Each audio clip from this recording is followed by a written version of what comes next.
మహారాష్ట్రలోని దేవేంద్ర ఫడ్నవీస్ ప్రభుత్వము జనవరి 2025 నుంచి నవంబర్ వరకు దాదాపు 400 ఆపరేషన్స్ నిర్వహించి 10,000 మంది బంగ్లాదేశీ చొరబాటుదారుల్ని, వీసా గడువు ముగిసిన వాళ్ళు లేకపోతే అక్రమంగా ప్రవేశించిన వాళ్ళు వీళ్ళందరినీ కూడాను అరెస్ట్ చేసింది. వీళ్ళని పుణేకి తరలించింది. అక్కడి నుంచి వీళ్ళని నేరుగా బంగ్లాదేశ్ బార్డర్కి తీసుకెళ్ళి అక్కడి నుంచి BSF సహకారంతో వీళ్ళని బంగ్లాదేశ్లోకి పంపించేయటం జరిగింది.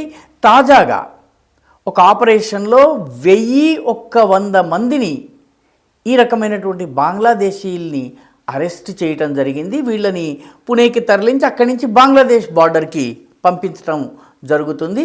వీళ్ళందరి దగ్గర ఆసక్తికరమైన విషయం ఏంటంటే వీళ్ళందరి దగ్గర ఆధార్ కార్డులు ఉన్నాయి, వీళ్ళందరి దగ్గర రేషన్ కార్డులు ఉన్నాయి. వీళ్ళందరికీ రేషన్ కార్డులు చేయించి, ఆధార్ కార్డులు చేయించి, వీళ్లకు పౌరసత్వం ఇప్పించి, దొడ్డిదారిన పౌరసత్వం ఇప్పించే ప్రయత్నం చేస్తున్నటువంటి ఏజెన్సీలను గుర్తించేందుకు ఇప్పుడు ప్రభుత్వం ప్రయత్నాలు చేస్తోంది.